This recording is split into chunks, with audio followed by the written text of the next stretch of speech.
Bismillahirrahmanirrahim. Assalamualaikum warahmatullahi wabarakatuh. Jadi saya Puteri alias Sabrina binti Muhammad Hamdan dari Pendidikan Islam 1 Jun 2023. Hari ini saya akan membentangkan satu tajuk dalam mata pelajaran ulum hadis, iaitu tajuknya Analisis Hadis Maudhu' Palsu dan Aplikasi Teknologi Digital Hadis yang Berautoriti. Jadi, sebelum kita teruskan pembentangan, apakah isi kandungan yang akan saya terangkan sebentar nanti? Okey. Dalam isi kandungan, terdapat 4 topik yang akan kita bincangkan. Yang pertama sekali, kita akan saya bentangkan iaitu sejarah kemunculan hadis maudhu', cara-cara mengenal hadis maudhu', usaha-usaha yang dilaksanakan oleh golongan muhadisin dalam membanteras hadis maudhu', dan apakah aplikasi teknologi digital hadis yang berautoriti yang boleh digunakan pada masa kini. Sebelum kita mengetahui apakah sejarah kemunculan hadis maudhu' ini, marilah kita berkenalan dulu apakah yang dimaksudkan dengan hadis maudhu'. Takrif hadis maudhu' dari segi bahasa ia berasal dari perkataan Arab iaitu wadu'a.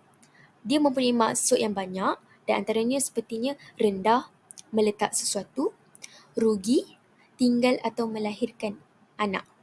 Walaupun ia mempunyai maksud yang banyak, tetapi ia mempunyai maksud yang berkait rapat.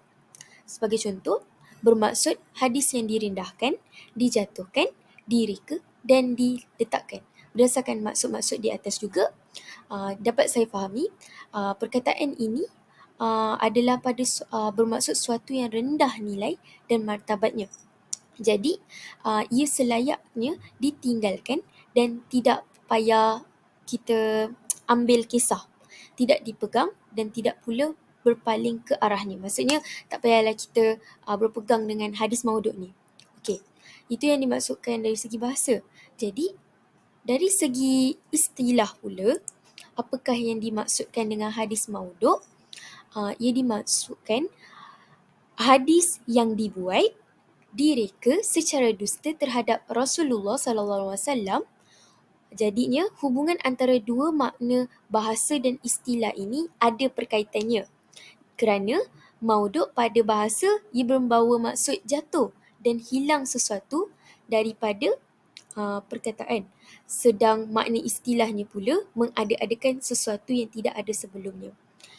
Kalau saya ringkaskan, maksudnya hadis yang bukan Nabi sebut dan yang direka-rekanya. Itulah yang dimaksudkan dari segi istilah. Namun, terdapat beberapa pendapat daripada beberapa ulama berkaitan dengan apakah yang dimaksudkan dengan hadis maudhu'. Iaitu yang pertama sekali, ulama iaitu Muhammad Ajaj Al-Khatib pernah mengatakan hadis maudhu' iaitu bermaksud sesuatu yang dinisbahkan kepada Rasulullah SAW secara bohong dan dusta. Padahal Rasulullah SAW tidak pernah mengatakan, mengerjakan atau menyetujuinya. Manakala Hasbi Ash-Shiddiq menyatakan bahawa hadis maudhu' ditakrifkan sebagai hadis yang dibuat-buat, yakni hadis yang dianggap cacat disebabkan kedustaan para rawi. Disebabkan para perawi tersebutlah. Manakala Subi Ash-Shali pula mengatakan hadis maudhu' adalah berita yang diciptakan oleh para pembohong. Mereka menisbahkan kepada Rasulullah SAW secara tidak benar. Jadi berdasarkan maksud hadis tersebut, ia bermaksud hadis yang dibuat-buat dan diciptakan oleh seorang yang pendusta, hadis yang tidak dinisbahkan kepada Rasulullah, dan hadis yang dibuat-buat dan melibatkan Rasulullah SAW. Jadi hukumnya adalah walaupun secara tidak sengaja ataupun sengaja. Itu yang dimaksudkan dengan hadis maudhu'. Jadi kita teruskan lagi dengan sejarah kemunculan hadis maudhu'.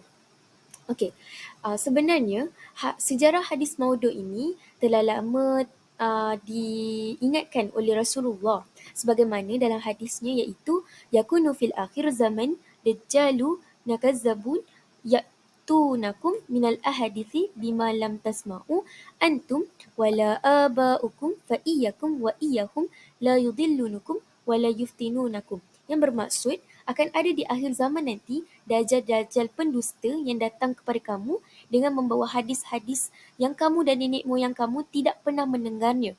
Maka berwaspadalah daripada mereka dan janganlah sampai mereka menyesatkan kamu dan membawa fitnah kepada kamu.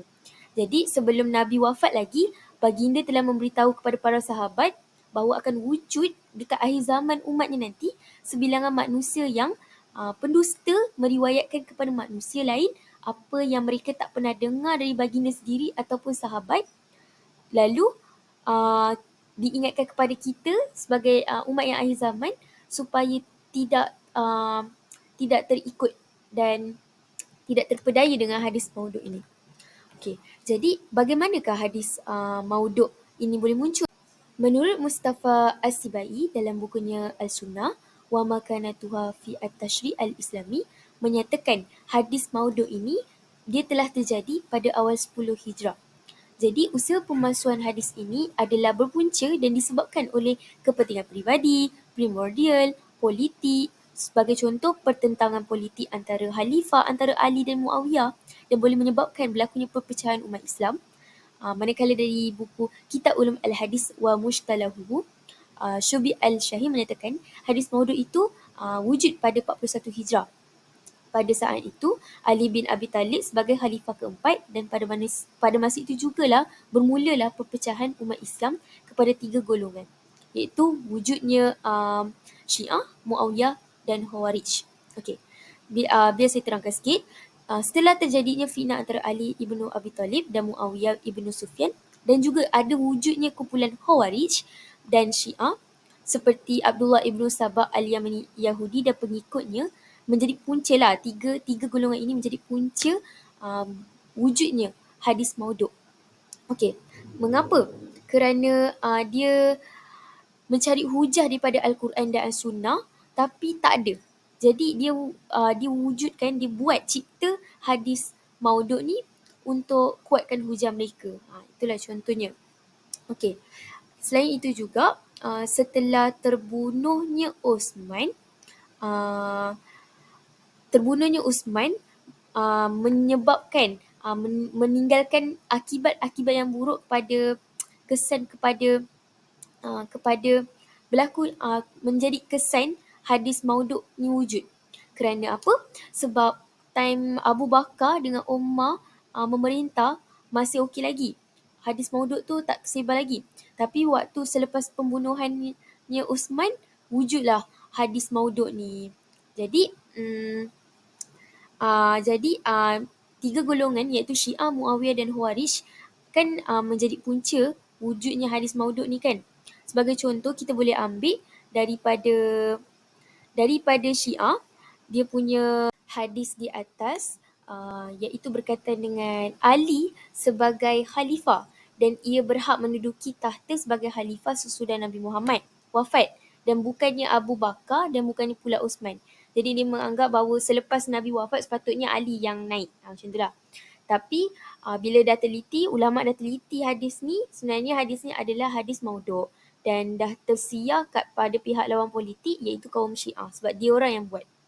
Jadi mereka buat hadis lain untuk lawan dengan kaum Aliyin serta mengukuhkan darjat Abu Bakar, Umar, Uthman dan Muawiyah dengan hadis versi mereka. Jadi dengan ada hadis ni dia buat sebab dia nak Ali naik. Jadi dia cipta satu hadis yang menunjukkan bahawa selepas Nabi wafat sepatutnya Ali naik. Macam itulah. Okey. Kita teruskan lagi dengan cara-cara mengenal hadis maudhu. Okey. Yang pertama sekali kita boleh tengok ia adalah pengakuan sendiri daripada pemaudhunya. Seperti Ibnu Isma, Ibnu Maryam yang memasukkan hadis tentang fadilat Al-Quran. Okey, ni salah satu cara lah untuk mengenal hadis maudhu.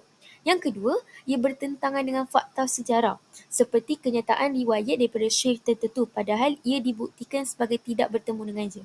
Contohnya, apabila berlaku gerhana bulan dalam bulan Muharram, berlakunya kenaikan harga barang, peperangan dan kesibukan pemerintah.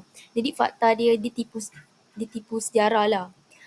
Okey, seterusnya ia bertentangan akal dan kenyataan. Maksudnya dia tak masuk akal. Hadis tu tak masuk akal. Contohnya, bawalah sayur dalam hidangan kamu kerana ia menjauhkan syaitan. Jadi, ia macam tak logik lah bila kita dengar hadis tu. Macam tu lah, bawa sayur dalam hidangan, jadi syaitan dapat dijauhkan. Kan macam pelik kan tu. Okey, yang keempat pula, hadis tersebut, hadis mauduk bertentangan dengan keterangan Al-Quran dan dalil-dalil yang mutawatir seperti contohnya umur dunia 7,000 tahun dan kini dalam ribu yang ketujuh dan sebagainya. Jadi benda ni bertentangan lah seperti mana yang disebut dalam Al-Quran. Dalil-dalil lain yang telah diturunkan dalam Al-Quran, bila kita tengok hadis tu bertentangan dengan ayat Al-Quran, maka hadis tersebut jatuh hukum mauduk terus sebab dia bertentangan dengan dalil dan isi Al-Quran. Okey. Selain itu, keterangan yang lucu dan mentertawakan. Sebagai contoh, mempersedakan lah macam tak kena macam tu. Sesungguhnya Allah mempunyai malaikat daripada batu bernama Umarah. Setiap hari ia turun di atas kedai batu, lalu ia meletakkan harga barang-barang, kemudian naik semula. So macam macam pelik lah, macam tak kena ayat yang hadis mauduk terangkan. Okay. Yang seterusnya, rendah bahasa penggunaannya, seperti menjanjikan pahala yang sangat besar pada amalan yang terlalu kecil. Okay, kita tengok contohnya, orang kulit hitam apabila kenyang berzina dan apabila lapar mencuri. Maksudnya kat sini, bahasa yang digunakan untuk mempersendakan orang. Macam itulah. Macam dia macam mengutuk satu kaum. Macam tu. Padahal tak ada pun. Okay. Yang seterusnya, tidak ditemui dalam kitab-kitab walaupun telah diselidik oleh para ahli.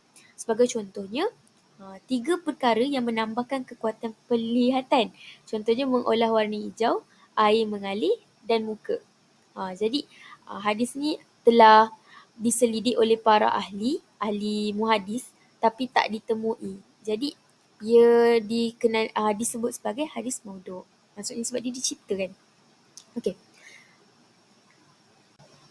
Baiklah, saya teruskan lagi dengan apakah usaha yang dilaksanakan oleh golongan muhadisin dalam membanteras hadis mauduk. Okey, semasa zaman Nabi Muhammad, ketika zaman ulama tabi'in, dia melakukan beberapa usaha yang boleh dilaksanakan supaya nak selamatkan hadis Nabi ni. Jadi antaranya mengisnadkan hadis. Okey, kita boleh baca kat sini, ketika kaum muslimin dilanda fitnah, Abdullah bin Sabah muncul mengajukan tuduhan negatif dengan isu pemikiran Syiah. Jadi, tentu kan kecoh pasal Syiah. Syiah sebarkan hadis mauduk. Jadi, sejak itulah ulama sahabat dan tabi'in mula berhati-hati dalam menerima dan menyampaikan hadis. Jadi, untuk mereka menerima suatu riwayat, dia akan menerima riwayat hadis itu setelah hadis tersebut memenuhi syarat yang ada pada sanad dan para perawi. Jadi dia teliti satu-satu isnad yang ada pada hadis tersebut. Okey, yang kedua, mereka meningkatkan usaha mencari hadis palsu. Disebabkan hadis palsu dah terlampau tersebar ketika itu, jadi apa yang para perawi ni buat? Perawi hadis tersebut telah meningkatkan usahanya mencari hadis dari satu kota ke kota yang lain. Untuk buat apa? Untuk berjumpa dengan para sahabat yang meriwayatkan hadis. Jika mereka mendengar hadis itu bukan dari sahabat, untuk memperkuatkannya. Jadi untuk pastikan hadis tersebut selamat, mereka pusing kat kawasan tersebut untuk cari siapa cari perawi tersebut yang para sahabat yang meriwayatkan hadis tersebut. Okey. Contohnya hal ini telah dilakukan oleh tabi'in kecil atau oleh asbab tabi'in berjumpa dengan tabi'in kecil. Tabi'in kecil bertemu dengan tabi'in yang besar, lepas tu dia orang berjumpa. Macam itulah. Okay. Seterusnya, mengambil tindakan yang tegas terhadap pemalsuan hadis. Jadi apakah yang dimaksudkan dengan tindakan tegas tersebut? Jadi para ulama, muhadis ini tidak segan menindakkan sebuah hadis palsu kepada mereka yang menyebarkan hadis palsu dengan melarang mereka meriwayatkan dan menjauhkan masyarakat daripadanya. Bagaimana dia menjauhkan masyarakat? Dia kenakan penguatkuasaan hukuman kepada periwayat hadis tersebut dan dihukum dibunuh. Sebagai contoh, beberapa ulama yang sebagai penentang pemalsu hadis adalah Asy-Syabi, Syubah bin Al-Hijaj, Sufyan Al-Thawri dan banyak lagi. Okey. Seterusnya, menerangkan keadaan perawi hadis. Sebagai contoh, mempelajari biografi para perawi mengenai kejujurannya, kemampuan daya ingatan. Usaha ini untuk apa? Untuk membezakan hadis-hadis sahih, hasan dan dhaif. Mereka mengkritik para perawi kerana Allah. Okey, ia berbeza kalau hadis sahih, hasan dan dhaif. Kalau untuk hadis maudhu' ni, mereka mengkritik. Mengkritik kerana mengkritik para perawi kerana Allah. Jadi mereka kritik perawi hadis tersebut bukan sebab nak mencela mereka ataupun apa, tapi sebab dia mencelakan Allah. Dia sebab itulah. Okey. Jadi bila para muhadis ni dia mempelajari perawi-perawi yang meriwayatkan hadis tersebut, kita boleh tengoklah, dia orang boleh tengoklah yang mana yang betul, mana yang salah. Macam itulah. Jadi, usaha ini lahirlah suatu ilmu yang dinamakan dengan ilmu jarh wa ta'dil. Okey. Seterusnya, usaha muhadisin pada zaman itu juga ialah menetapkan kaedah-kaedah umum yang kuat untuk mengetahui hadis maudhu'.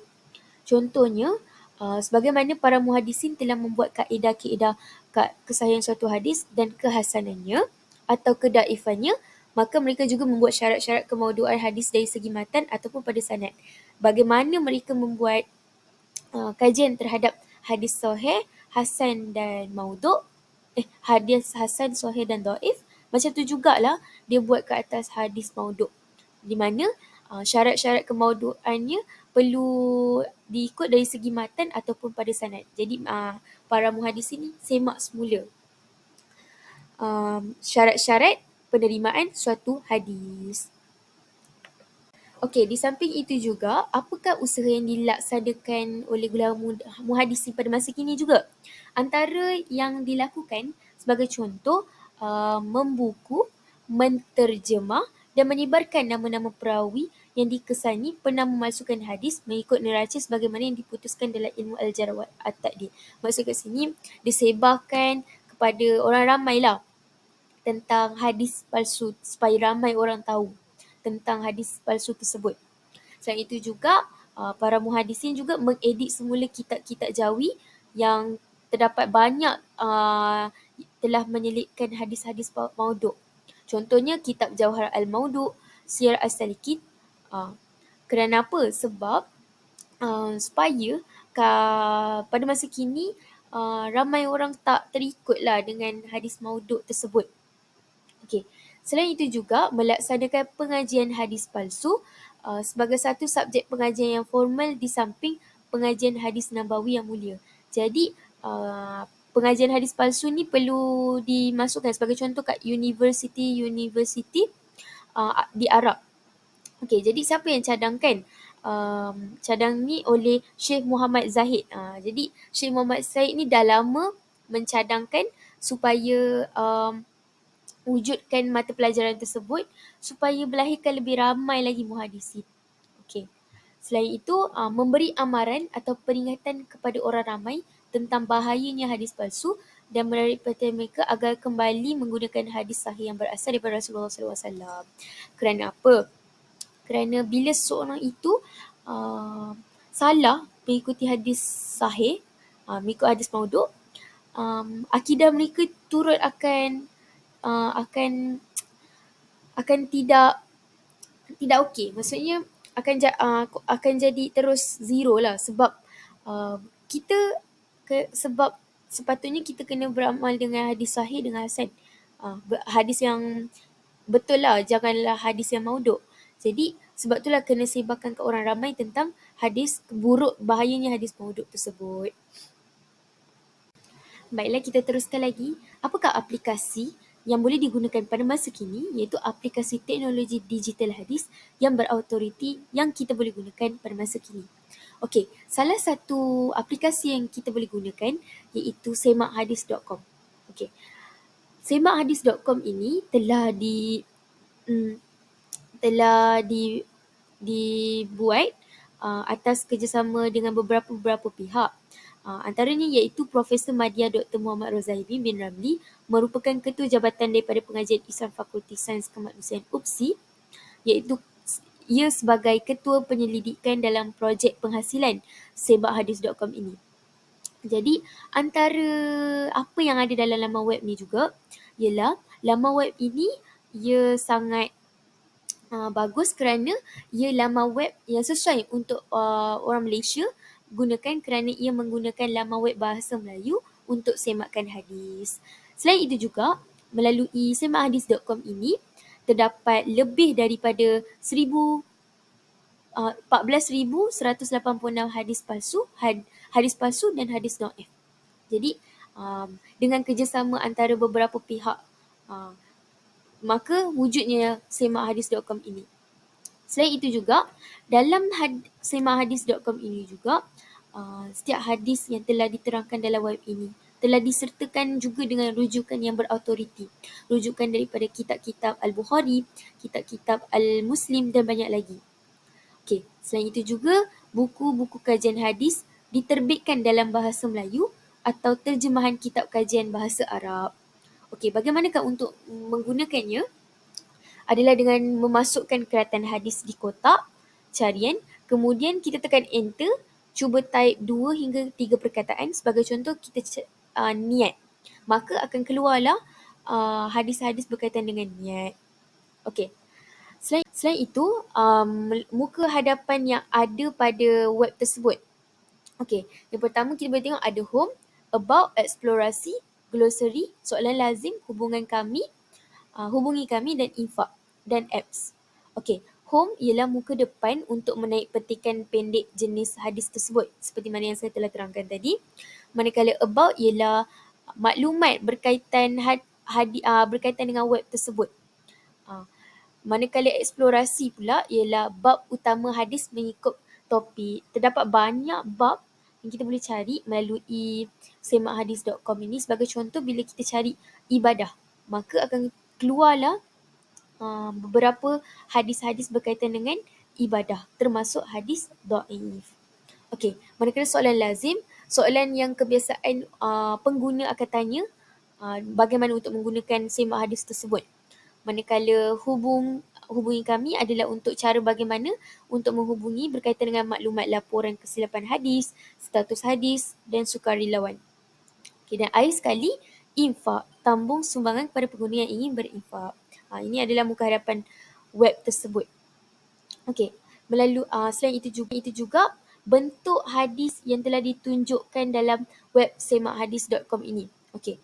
Pertama sekali, di bahagian atas sekali, kita boleh lihat tajuk utama, tajuk topik hadis tersebut. Sebagai contoh, di sini kita boleh lihat manusia akan menduduki banyak tempat dan akan tinggal di tempat yang dipanggil Al-Basrah. Ini adalah salah satu hadis palsu.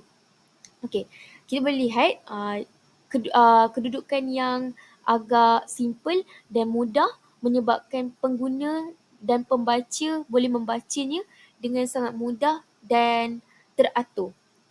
Di awalnya ada teks bahasa Arab dan di bawahnya juga ada teks bahasa Melayu iaitu maksud hadis tersebut. Jadi selain itu juga dia menunjukkan status hadis tersebut adalah sahih, hasan, dhaif ataupun mardud, palsu. Jadi selepas status, adanya pernyataan dan pendapat muhadisin berkaitan hadis tersebut. Okey, seterusnya juga, bukan setakat itu juga, ia juga menyediakan rujukan di mana dilampirkan rujukan yang berautoriti. Sebagai contoh, di situ kita boleh lihat dia menggunakan buku Al-Kutub Al-Ilmiyah. Dan akhir sekali ialah maklumat tambahan. Sebagai contoh, kerjasama antara beberapa pihak seperti pejabat mufti wilayah dan beberapa universiti tempatan. Okey, jadi apakah keistimewaan apabila kita menggunakan semakhdis.com ini? Yang pertama, semakhdis.com ini merupakan satu sistem semakkan hadis berbahasa Melayu pertama di dunia. Sebelum ini memang ada aplikasi untuk semak hadis.com ni. Tapi semakhadis.com ini adalah apps yang pertama yang digunakan dalam bahasa Melayu. Jadi memudahkan rakyat Malaysia untuk menggunakannya. Okey, selain itu, ia mudah untuk digunakan bagaimana? Dengan adanya khidmat eksplorasi, uh, explore, uh, khidmat eksplorasi iaitu di mana apabila kita nak cari bab-bab tertentu, just tulis kat situ dah ada dah. Selain itu, adanya glossary untuk penjelasan definisi istilah. Sebagai contoh, kita tak tahu apa maksud hadis mu'dal, maksud hadis daif. Semua tentang maksud berkaitan dengan ilmu hadis, dia telah jelaskan dalam web tersebut. Okay. Selain itu juga, nilai komersil. Di samping membantu pengguna untuk memahami hadis tersebut, kualiti hadis tersebut, pengguna juga boleh menyalurkan infak dan sumbangan melalui semakhadis.com ini. Atas kerjasama Ketua Penyelidikan semakhadis.com ini, maka wujudnya infak sumbangan tambungan terhadap apps tersebut. Dan akhir sekali, mesra teknologi hijau. Kenapa dikatakan mesra teknologi hijau? Kerana semakhadis.com ini tidak menggunakan kertas. Jadi mengelakkan pencemaran alam sekitar berlaku kerana semuanya digunakan dalam keadaan bentuk digital dan mudah digunakan. Hanya type pada teknologi hari ini iaitu laptop, telefon, di mana-mana saja pengguna boleh gunakannya. Itulah antara keistimewaan apabila seseorang menggunakan semakhadis.com, di mana ia merupakan aplikasi yang digunakan untuk mencari status kualiti hadis pada masa kini. Okey. Jadi kesimpulan daripada pembentangan saya pada hari ini, hadis maudhu' merupakan hadis yang tidak disandarkan kepada Rasulullah sallallahu alaihi wasallam, sama ada ia dicipta atau dusta tentang suatu perkara yang tidak pernah beliau ucapkan, lakukan atau setujui. Jadi sama ada dengan sengaja ataupun tidak. Justru itu, hukum meriwayatkan hadis maudhu' ini semestinya adalah haram jika tidak disertai keterangan bahawa hadis tersebut adalah maudhu'. Okey. Kewujudan hadis palsu telah muncul sejak zaman kehidupan Rasulullah SAW dan ada beberapa pendapat yang mengatakan bahawa ia berlaku sekitar tahun 40 Hijrah ataupun 41 Hijrah. Ini berpunca juga daripada peristiwa fitnah besar antara Ali dan Muawiyah yang menjadi salah satu punca yang menyebabkan kemusnahan umat Islam. Walau bagaimanapun, para ulama muhadisin telah berusaha untuk menangani penyebaran hadis palsu dalam masyarakat dari dulu sehingga sekarang. Oleh itu, kita sebagai seorang pewaris pada masa akan datang perlulah menghasilkan aplikasi ataupun membantu pelajar untuk mengetahui jenis ciri-ciri yang perlu ada dalam suatu hadis tersebut agar mereka tidak terikut dengan lebih mudah. Sekian daripada saya berkaitan dengan tajuk pembentangan saya pada hari ini. Sekian, terima kasih.